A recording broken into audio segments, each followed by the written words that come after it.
Chris. Thanks, Lisa Ruth. So I'm really happy for this event tonight. We've been thinking about it for the whole season. It's one of the many aspects of our talk series is we cover a lot of different topics, and some of them are kind of more contemporaneous. We'll tend to talk about, have an artist come in and talk about the art they're doing today and related to their political views, or we'll do stuff on the local ecological history or ecological present, as the case may be. We did a recent one on urban agriculture versus urban open spaces and nature. And so tonight we get to do what we really like, how rooted in is history, real history. And history in California is a fascinating topic which just never gets fully digested, fully unpacked. There's so many different threads of it. And the story of Upton Sinclair is a central one to most of the 20th century in a way that I think these days is forgotten, to say the least. And Lauren Coodley, I've had the pleasure of knowing for a while. I first met her through her work on doing Napa Valley history. So here's another person who's really been doing history from below for a long time. So we're really honored to have her here tonight. I do want to read a brief introduction to her so you can hear about that. Lauren Coodley is a historian specializing in gender, labor, and locale. She is the editor of The Land of Orange Groves and Jails, Upton Sinclair's California, and the author of 3 books on local history, as well as California, a multicultural documentary history. So she'll tell you more about her own views and a lot about Upton Sinclair before the night is over. And I got to say, I just read this book and I can't recommend it highly enough. It's a completely new view of an incredibly important character in our shared history, and particularly her angle on his sort of feminism, which I think we were talking about this beforehand. It could not have been told before. We needed to evolve as a society where we could rethink a seminal character like Sinclair in light of his feminism, and not just sort of criticize or feel like he was some sort of a wimp or one of these kind of things, which is what I think historians have tended to do in the past. So Lauren, take it away, and thanks so much for coming. Thank you very much, Chris. And I'm going to be sharing the stage with my friend Jay Martin, who will tell you a little bit more about his relationship to Upton Sinclair after I've done talking, and then, as you heard, we'll both take questions. Okay, well, I'm thrilled to be here. This is my first and perhaps only event in San Francisco, and I'm very, very excited about this book. I think I'd like to tell a little bit about how I came to write it and why I came to write it, and so I'll launch into that, all right? And then I'm not going to read aloud from it because I hope you'll find it yourself. I was a teacher of women's history for 35 years. I just retired a few years ago. When I started teaching in 1975 at the junior college where I live, there was no such course as women's history.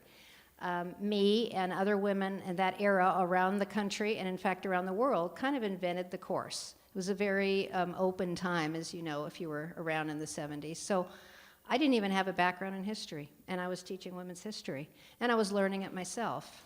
And one of the most incredible things that happened was learning about these women activists of the 20th century whose names I had never heard. And not only had I not heard of them, of course my students hadn't, and even 35 years later, when I finished my career, they still hadn't heard of them. Nothing had changed in the K-12 system in the 35 years I taught. So, with that in mind, how did I come to write the biography of a man?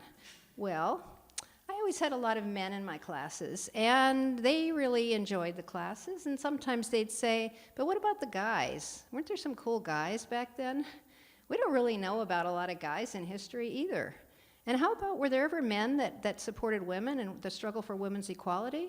Were there? Was there anybody like that? Because I'm kind of into it myself, they'd say, I come from a background of domestic violence or alcoholism. I want to be different, and I need some role models. It's kind of what they asked me for. So I started a little folder called Men Who Worked for Women's Equality, and every time I'd find something, I'd put it in the little folder. And then in the 90s, I was asked to substitute for a political science class, and I had a movie.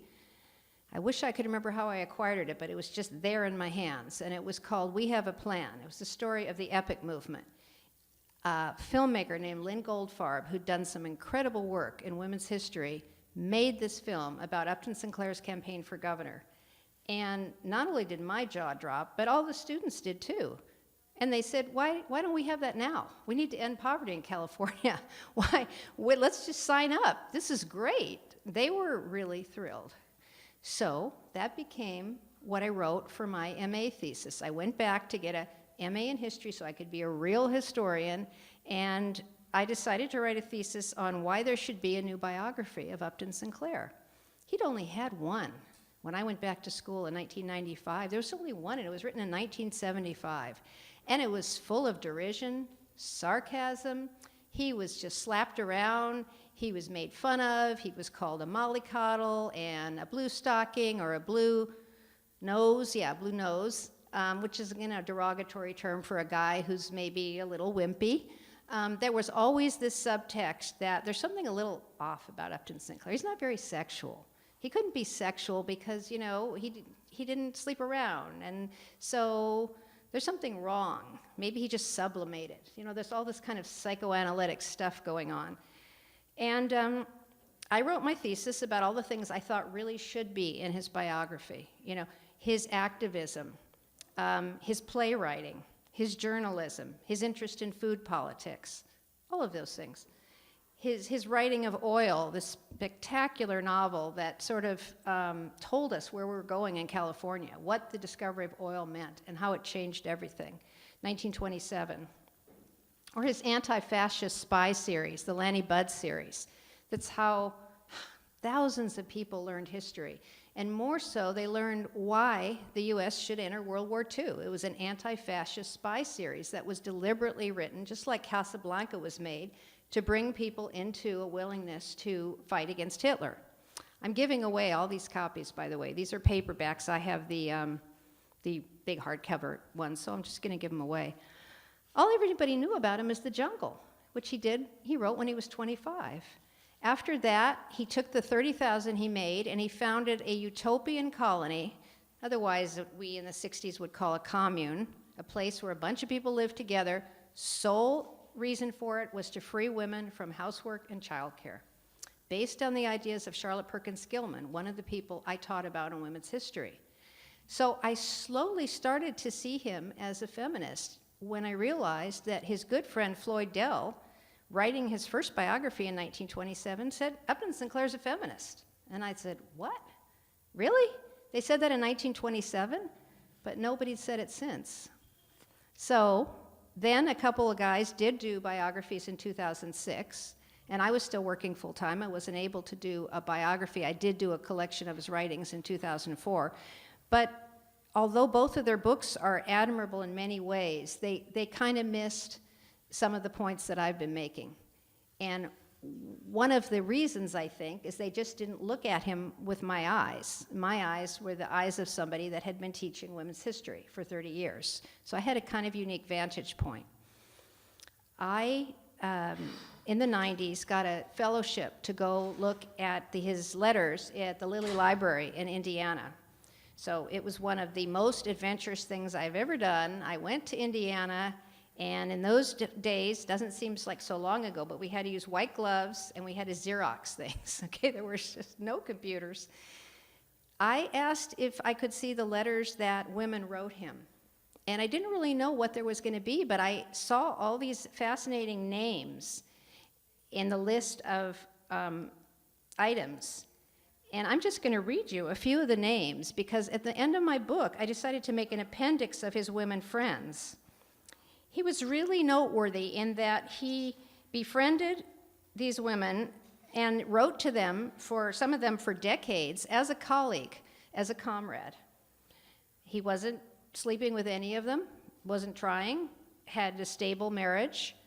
These women, some were married, some not, but they were dedicated activists who really needed the moral support, the friendship, sometimes the financial help, sometimes the publicity that somebody like Upton Sinclair could give. So in order that they are mentioned in my book, his women friends who he either read or wrote to are Charlotte Perkins Gilman, Jane Addams, Kate Richards O'Hare, Margaret Sanger, Edith Summers Kelly, Julia Ward Howe, Ella Reeve Bloor, Inez Milholland, who I discovered was his secret love of his life. Maybe I'll get back to that. Mary Austin, Susan Glaspell, Mary Beard, Alice Stone Blackwell, Miriam Allen DeFord, Agnes Smedley, Helen Keller, Eileen Barnsdall, Vera Britton, Elizabeth Gurley Flynn, and Gertrude Atherton. And if you know